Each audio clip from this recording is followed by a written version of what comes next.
खुलुमबाय रायजो जोंथांमोना फिन खनसेबाव हेलेज बिब्लगाव बयखौबो आंनि गोसो गोरबोनिफ्राय बरायनाय थाग्रोबाय। दिनैनि टपिकआ जोबोद इन्टारेस्टिं जानो थांगासिनो दङ। गिबियावनो आङो सावरायनो आखायाव लादों जेसया समफ्रामारि आरो लोगोसे लैहोर लैहोर गयारि बिथांमोना बिपिएफ दोलोआव जयेन जानायखौ जों नुनो मोन्दों आरो बिथांमोना माबायदि बिबुंथि होदों नैबेखौबो नोंथांमोना आं दिन्थिगोन ससे। आरो बेनि सिगां बिरदाव बसुमतारी बिथां बिजेपिनिफ्रायहाय बिथाङाबो उदालगुरिनि सुक्लाय सेरफां गरेस्वरनिफ्राय बिथाङा बिपिएफआव जयेन जाफैनायखौबो जों नुनो मोनो आरो बिथाङा सासे बिजेपिनि गोख्रों दैदेनगिरिमोन। स' दिनैनि समाव बिपिएफ राजखान्थि हान्जाया जाहैबाय जोंनि रिजनेल पार्टि। सिगांनिफ्रायनो बिडिसिखौ जिर'निफ्राय स्टार्ट खालामनानैहाय दिनैनि पर्जासिम दिनै इउनिभार्सिटि दिनैहाय मेडिकेल कलेज बा जियानो हक लामानि डेभेलपमेन्ट दालांनि डेभेलपमेन्ट जिहेतु बिडिसि सुक्तिनि सिगां जोंनावहाय जेबो एख'आनो गैयामोन। दा दिनैनि परिबेससिम लाबोनो हानाय केपासिटिखौ जोंनि हाग्रामा सानियाव नुदों जोंनि बिपिएफ दोलोनि जाय आफादगिरि। दा जों नुनो मोन्दों आथिखालावहाय जोंनि दा जाय रुलिं गभर्नमेन्ट बिथांमोनहा जोंनि स्टेट गभर्नमेन्टजोंहाय जेबायदि फिदिं जायो दा बेखौ नुनानै जों सानदों जोंनि बर' हारिनि जाय रिजनेल पार्टि बा जोंनि बर' हारिया गोबां खैफोदाव दङ। दिनै रायजो राजाया मोनथियो जे दिनै बर' हारिया बेसेबां जेंनाजों भुगिजानांगासिनो दङ। दा दिनैहाय इउपिपिएल गभर्नमेन्ट फैनायनि उनावहाय नोंथांमोनहाबो मिथिगौ, मिडिया नोंथांमोनहाबो आरो जोंनि रायजो राजामोनहाबो मिथिगौ जे बुङो सान्थि परिबेस फैदों होननानै। सान्थि परिबेस फैनायनि बाथ्रा बुंबाय थायो, नाथाय खैथा एनकाउन्टार जालांखो नोंथांमोननि निउस मिडियाफोरनाव दिनैसिमबो रिपर्टआव मोनगोन बा थांबाबो नुहैफिनगोन। जोबनो गैयै एनकाउन्टार आरो जेबायदि घथाला दिनैनि दिनाव जानानै थांदों। दा जोंनि इउपिपिएल गभर्नमेन्टनिफ्राय प्रमद बर' बिथाङा सिगां समाव बुंदोंमोन जे बिसिडिसि लेभेलनि बा सरकारि न' होनायावहाय जुदि सोरबा मेम्बाराहाय थाइसे थाखा लायोब्लाबो बिथांमोनहा आउट खालामनाय जागोन बुंदोंमोन, नङा होमबा? नायनो थाङोब्ला साफानि उनाव साफा बयबो ग्लोब ग्लोबनो लैहोर लैहोरनो बिपिएफ दोलोआव जयेन जाफैनायखौ जों नुगासिनो दङ, नङा होमब्ला? दा बयबो आंखौ दालाल दालाल होनबाय थायो नालाय बिपिएफनि एजेन्ट माबा माबि। दा आंबो सानखांलाय लांबाय आंबो अफिसियेलि जयेन जानानै दिन्थिथारनोसै नामा होननानैसो सानबाय आंबो। मानोना अलरेडि टाइटेल आरो टेगखौनो खालामना होखाबायबा नोंथांमोना जाय माखासे सुबुंफोरा जे बिपिएफनि दालाल एजेन्ट फैसा मोन्दों मादों खिफि मोनामसुग्रा बायदिसिना होननानै। आच्चा जियानो हक मा जानो थांगासिनो दङ जोंनि बिटिसिनि पलिटिकेल सिनारिअफोरा नैबेखौ दिनै एसे सावरायगोन। आरो बेनिफ्राय दिनैनिफ्राय लानानै 5 बोसोर सिगां 5 बोसोर आवगोलनि खोथा आं मोनसे क्लिप्सखौहाय बोखांनानै दिनै नोंथांमोननिसिम फिन खनसे दामफिननानै होनो नागिरदों। बेवहाय जोंहा मानाव गेदेर बर्थमाननि सिएम प्रमद बर' बिथां बारग' एबसुनि आफादगिरि बै समाव बिथाङा मा बुंदोंमोन नैबेखौबो आं नोंथांमोननि सिगाङाव लाबोनो थांगासिनो दङ। आरो जोबथारनायावहाय जोंहा मानाव गेदेर दावराव देख्रेब सारा जों बयबो मिथिखागौ बिथाङा सासे समाज सिबियारि। स' बिथाङा नै हारिनि फारसे नन पलिटिकेलि गोबां सिं नैबेबायदि खामानिफोरखौ मावगासिनो दङ। स' नैबे बिथांनि बुंनाय बिबुंथिखौ नोंथांमोना नायनानै लायोब्ला थारैनो गासिबो खोथाखौ बुजि मोनगोन। आं बेखौ भिडिअनि जोबथारनायावहाय होगोन, नोंथांमोना बेखौ नायलांबानो जाबाय। बिथाङा डेलिमिटेसननि माखासे जिहेतु दाख्लैबावै बिटिसिआव जादोंमोन भारतनि संबिजित बायदि जायैलाय बिथाङा कर्टआव दिनै बेखौहाय केस खालामबाय आरो बिथाङा चेलेन्ज खालामनो नागिरदों नैबे डेलिमिटेसननि जा प्रसेसमोन। जिहेतु बेवहाय किसुमान संबिधानिक जि अधिकार दङ जोंनि 6 सिडुल एरिया जोंनि ट्राइबेल बेल्ट एन्ड ब्लकनि बागै आरो जोंनो भारतनि संबिधान मथे जोंनो जिहेतु मोनसे रिजार्भ केटेगरि मथे जोंनि जि मोन्थाय दङ नैबेफोरखौ संबिधान हिसाबै जि होदों बेखौहाय दिनै भायलेट खालाममारदों नामा नैबेनि फारसे दावराव देख्रेब सारा मोजाङै फोरमायलांदों। आं बेनि ससे क्लिप्सखौ नोंथांमोननो दिन्थिगोन भिडिअनि जोबथानायाव। दाना जागायग्रोनोसै जोंहा जेसया समफ्रामारिजों लोगोसे लैहोर लैहोर गयारि बिथांमोना माबायदि बिबुंथि लाबोखो आरो मानि थाखाय जयेन जाखो। क्लिप्सखौ दिन्थिनायनि सिगां आङो मानाव गेदेर प्रमद बर' सिएम सारनि क्लिप्सखौ दिन्थिग्रोगोन आरो बेनि बागै फंनैसो खोथा बुंग्रोनि। 5 बोसोर आवगोल 5 बोसोर आवगोल बिथाङा मा बुंदोंमोन आरो बोरैहाय बुंदोंमोन आरो दिनैनि समावहाय बियो माबायदि जागासिनो दङ बा सोलिगासिनो दङ आरो दिनै माबायदि महरखौ जों नुनो मोनखो बिथांनि फारसे नैबेखौ सावरायग्रोनाया जोबोद इन्टारेस्टिं जागोन। 2014 में जो हमने बीजेपी को चुनाव जीतने में मदद किया और जीतने के बाद उन्होंने क्या वादा किया, आज के दिन में वो धोखेबाजी है, एक जुमलाबाजी कर रहे हैं, हमारे जो डिमांड्स है उनको फुलफिल नहीं कर रहे हैं होननानै जोंहा मानाव गेदेर CM प्रमद बर' बिथाङा थांनाय 5 बोसोर सिगां बुंनाय राव बे आं बुंनाय नङा। 5 दिन के लिए ये नेशनल हाईवे ब्लॉकेट जो प्रोग्राम है ये हमें लेना पड़ा, क्योंकि बीजेपी जो केंद्र में जो सरकार में है, जो सत्ता में है, ये सरकार बनने से पहले राजनाथ सिंह जब प्रेसिडेंट हुआ करते थे तब हमारे साथ बातचीत हुआ था और तभी उसने एश्योरेंस दिया था, भारवेली और लिखित ये मैनिफेस्टो में भी दिया था कि अगर बीजेपी सत्ता में आते हैं तो गोरखालैंड और बोडोलैंड का प्रॉब्लम जो है, समस्या है, इसका हल करेंगे, इसका सॉल्यूशन करेंगे। ये वायदा बीजेपी ने उस टाइम किया था, तो इसीलिए हमने 2014 में हमने बीजेपी को वोट दिया था।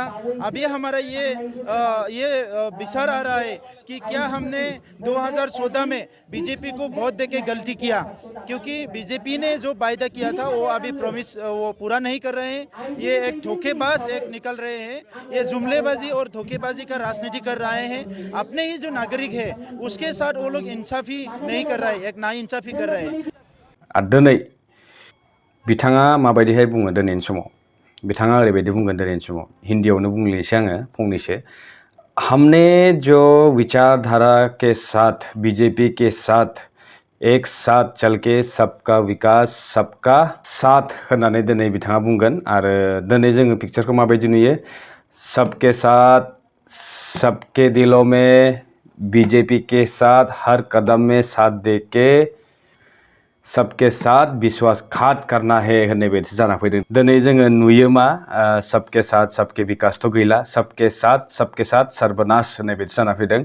आरो दिनैनि समावहाय जोङो बुंनांगोन दिनै बिथाङा दिनैनिफ्राय 5 बोसोर सिगां सुक्तिनि बोसोरनैसो सिगांनि बेबायदि बिबुंथिखौ बुंदोंमोन जे बिथांमोना जुमलेबाजि मोनसे सरकार, थगायसुला सरकार, बिथांमोनाहाय जि खोथा होदोंमोन, जि रादाय होदोंमोन बेबायदि बिथांमोना मावफुङाखै आरियाखै होननानै बिथाङानो निजेनो सोंखारिदोंमोन। ग्लोब ग्लोब रायजो राजाफोरखौहाय लानानै मोनसे आलादा बड'लेण्डनि सिमां सुजुदोंमोन, नङा होमबा, रुजुदोंमोन, हास्थायदोंमोन। नाथाय गावहा गोहोआव फैनाय लोगो लोगो दिनैनि समाव जों बुंनांगोन सुक्ति होने के बाद तुरंत ही आप इस तरह से बदल जाएंगे कि हमने भी कभी नहीं सोचा।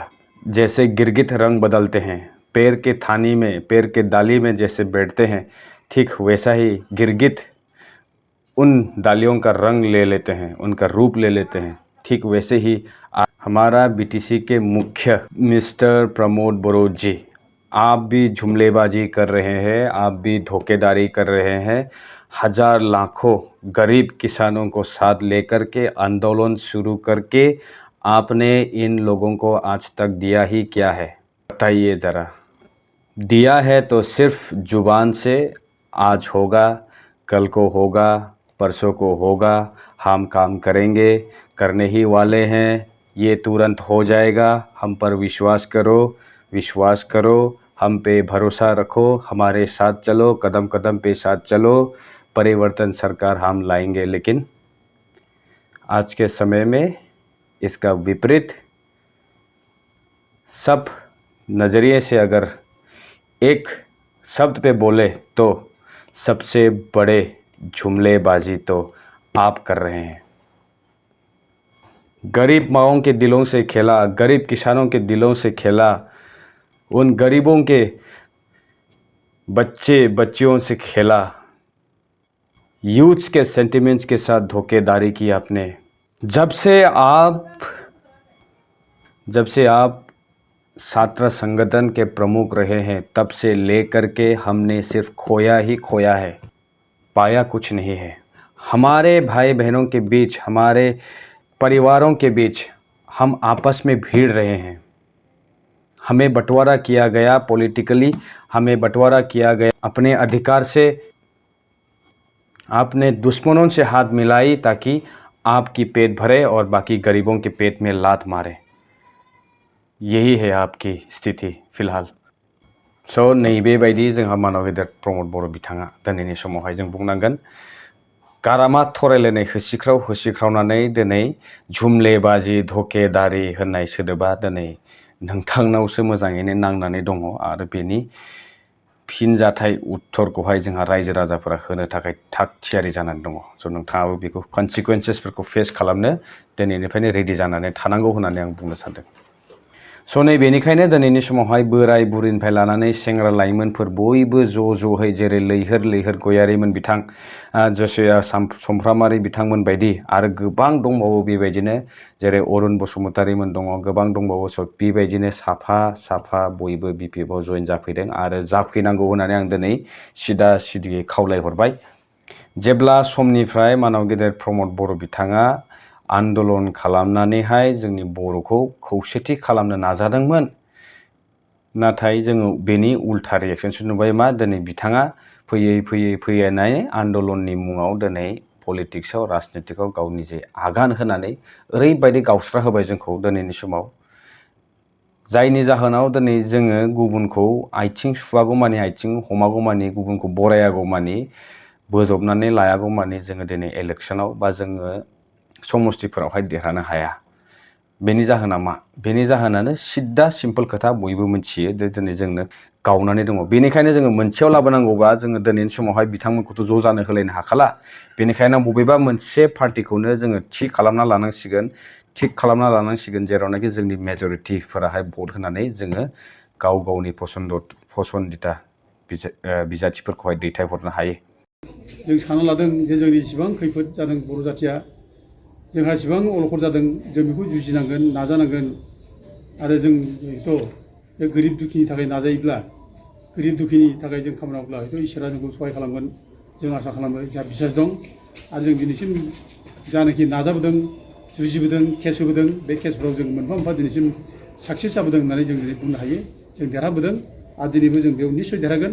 आरो जोंजों लोगोसे गोरिब गुन्द्रा आइ आफानि बयनिबो आशीर्बाद दं आरो बे आशीर्बादा जोंनि थाखाय गिदिर मोनसे सहाय जागोन जों सानो। रायजो राजाफ्रा जोंखौ जाहाथे बयबो मदद खालामो, गोसो गोरबोजों थुलुंगा होयो, जोंनो आशीर्बाद होयो, जों बेखौ खावलायो।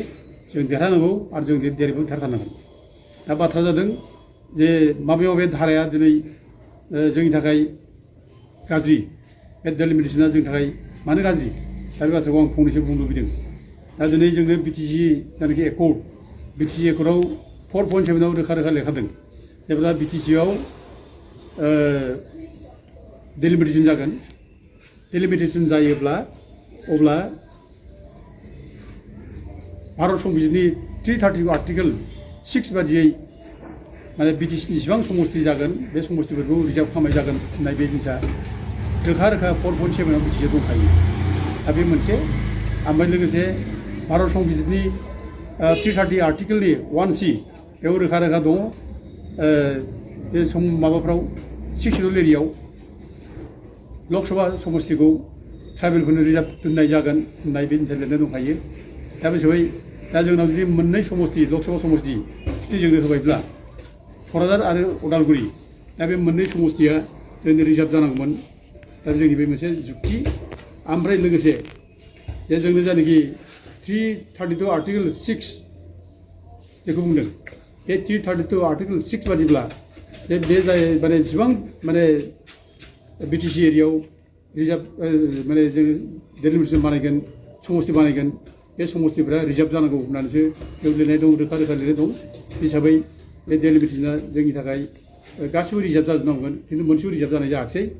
ओमफ्राय लोगोसे दंबावो 330 आर्टिकेलनिनो 5आव दंबावो जे BTCनि खुनु सिमाखौ बाराजासे, सिमाखौ एनक्रस खालामाजासे BTC बाउन्डारि सिङाव थानानै माने सिमाखौ समस्तिखौ बानायनांगौ होननाय बे 330 आर्टिकेल 5आव बेयाव रोखा लिरनाय दं।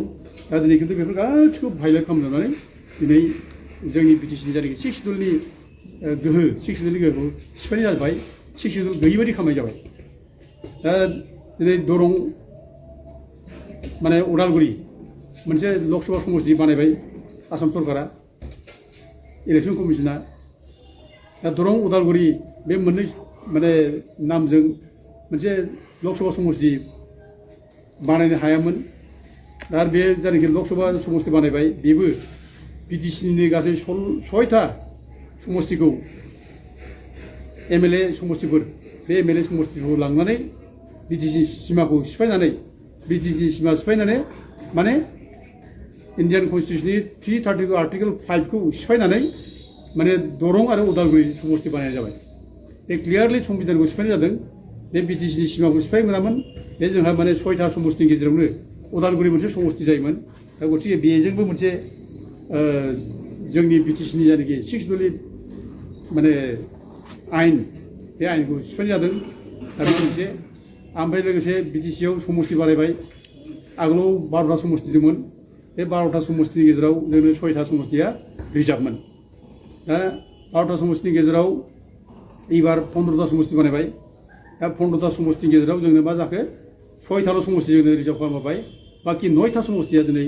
जेनेरेल खालामना होबाय दा बे गतिके बे भारत संबिजितनि जायनाखि 332 आर्टिकेल 6 बे 6 खौ भायलेट खालामनाय जाबाय सिफायनाय जाबाय बे रोखा रोखा जाबाय दा गतिके दानि डेलिमिटेसन इलेक्सन कमिसना फोसावदों बे जोंनि थाखाय गोजोनथाव नङा जों बेखौ बरायनो हाया जों बेखौ गनायनो हाया आरो बेखौ जोङो आजावनानै लायोबा जों सिरि थायोबा जाथिया जोबगोन जोंनि 6 सिडुला जोबगोन बेखायनो जों बेखौ चेलेन्ज खालामनांगौ होनना जों दा खर'आव केस होनाया दा जों खर'आव केस होदों जोङो गासै 7 जों लोगो लानानै केस होनाय जाबाय अबयसे जोंजों गुबुन गुबुन आइ आफा रायजो राजाफोर दङ गुबुन गुबुन आफादफ्राव जोंजों लोगोआव दङ दा जोङो सानसुमा खुंगुर बसुमतारी जनरल बसुमतारी ओमफ्राय अमरसिं ब्रह्म ओमफ्राय दाराव लेख्रेब नार्जारी नामाव जों बे केसखौ जोङो होनाय जाबाय दा बे हिसाबै दिनै 6 तारिखआवबो हियारिं जालांखांबाय आरो फैगौ नभेम्बरनि लास्ट उइकआव हयथ' जों मोनसे हियारिं मोनगोन आरो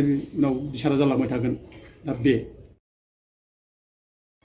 बेनिफ्राय मानव गेदेर दावराव देख्रेब सारनि बुंनाय बिबुंथिफोर आरो बिथाङा माखौ लानानै दिनैनि समाव कर्टआव चेलेन्ज खालामनो थांगासिनो दङ नैबे डेलिमिटेसननि प्रसेसखौ लानानै जितु बिटिसिआव जालांबाय स' बेयावबो जोबोद हरजन्त्र दङ डेलिमिटेसन खालामनायनि प्रसेसआनो जोबोद हरजन्त्रखा जोंनि 6 सिडुल एरियायावहाय जिबायदि डेलिमिटेसन खालामदों समस्ति बारायनायजों जोंहा मुलाम्फा जादोंना जायाखै जागौमोन नाथाय बेवहाय नुबाय मा जि 6टा रिजार्भ दंखायोमोन बे रिजार्भैनो दङ समस्तिया बारायदों नाथाय जेनेरेल केटेगरियाव 9टा सिटखौ हगारनानै होबाय स' बेवहाय खहाया सोरनि दङ दिनैनि समाव 6टायाव जोंनि रिजार्भआनो जेनेबा जों खावनै थाबाय थायोब्ला खावनै 6टा रानोब्ला जोङो मोनथाम ओरैनो जेननानै दंखायो आरो बेयाव गुबुन रिजार्भ आनरिजार्भ जितु 9टा सिट बेवहाय गुबुना देरहालांनांगौबा जोंहा मा पावार थायो बावखो उदालगुरिनि जितु 6टा समस्तिखौ लानानै एमएलए समस्तिखौ लानानै जितु मोनसे लकसभानि सिट मोनसे फोसावदोंमोन दिनैनि समाव बेखौबो गोबां अर्गेनाइजेसन्सफोरनि मेम'रेन्डाम प्रसेस धरना होसिख्रावनायनि गेजेरजों नामखौल' दिनैनि समाव सोलायनो हाबाय स' बेफोरबायदिखौ दिनै एबसु बायदि बर' माहारियारि आफादफोरा मानो गावसिनि एजेन्डायाव लाबोआखै मानो बेखौ दिनै रायखाङाखै बेफोरखौ खालामनानै दोनोब्लासो बे मोनसे पार्मानेन्ट सलिउसन जोंनि बर' हारिनि फारसे मोनसे गोख्रों बिथा जानानै थागौमोन राजनितिकआव सोर फैयो फैया बे उननि खोथा नाथाय नै बेफोरखौ जुदि जोङो जि मोनथाय जि जोंनि मोननो गोनां मर्यादा बेफोरखौ दिनैनि समाव थिग खालामना दोनखायाब्ला जों बेबायदिनो पलिटिक्सनि थाखाय नांलायबाय थानोसै नामा बेनिखायनो आं बुंदों मानव गेदेर जोंहा दावराव देख्रेब सारा जि खालामदों जेब्लायबो हारिनि फारसे गावनि एक' बेनिफिट नागिरालासेनो समाजनि थाखाय नै बेबायदि खामानि मावबाय थानाय बेखौ जोङो बिथां थानायखायसो जों दिनैनि समाव मोनबाय थादों नाथाय बिथांनि उनाव सोर मावगोन बिथाङा सानसे नङा सानसे समाव बिथाङाबो जिरायनो गोनां जागोन अब्ला नै बेफोरबायदि खामानिखौ सोर आगभाग लानानै सोर मावनो थाखाय ओंखारबोगोन बेफोरबायदि खामानि मावनो थाखाय दिनैनि समाव एबसुआ थुलुंगा होनांगौ सोरखौबा खावलायनांगौ बा गावसोरनो निजे मावनानै मोनसे लामा दिन्थिनांगौ नै बेफोरसो मोनसे पार्मानेन्ट सलिउसन सिमा हा मोनथाय बेफोरनो थिग जायाखै बेवहाय माबा माबि स्किम थाइसे थाइनैनि बाथ्राफोरखौ सावरायबाय थानानै दिनैनि समाव जोंनि गेजेराव गुलाय गुजाय दावराव दावसि जाबाय थागासिनो दङ स' नायलांदो रायजो नोंथांमोना नै बिथांमोना मा बिबुंथि होलांखो आरो दावराव देख्रेब सारा जि बुंदों बेयो थारैनो जों बयबो बिथांजों लोगोसे हेफाजाब होलायनांगौ आरो बिथाङा जे मावनो थांखि लादों बेखौ दिनैनि समाव गोबां जोंनि बर'नि आफादफोर दंमोन बिथांमोनाबो बेखौ मावनांगौमोन नाथाय बिथांमोना सानैसोल'जोंनो नैबेबायदि हारिनि थाखाय नाजानायखौ जों नुनो मोनबाय थादों ओंखायनो जेसेबां हायो एसेबां सारमोनखौ जों सहाय खालामनांगौ आरो बिथांमोनजों जोङो बिथांमोननि जे मावनाय नैबेफोरखौ जों सोलोंनानै लानांगौ दिनैनि समाव, नङाबा फैबाय थानाय समफोराव बेखौ नायबिजिरनो थाखाय जोङो दावराव देख्रेब सार बायदिखौ मोनबाय थानाय नङा। बेनिखायनो दिनैनि समाव जोङो बिथांनि बायदिहाय मावनो सोलोंनानै लाखानांगोन। अब्ला फैबाय थानाय समफोरावहाय सोरबाफोर लामा आन्दायनानै थायोब्ला जोङो बिथांमोनखौहाय नै बेबायदि थिग लामाजों थांनो थाखाय दिहा होनो हागोन होननानै आं सानदों। स' बेसेनोसै रायजो नोंथांमोन दिनैनि भिडिअ आं बेखिनिखौ बुंनानै आंनि दिनैनि बिबुंथिखौ बेखिनियाव फोजोबथ'नाय जाबाय आरो लोगो मोनसिगोन नोंथांमोनजों नेक्स्ट भिडिअ टिल देन स्टे टिउन बाय।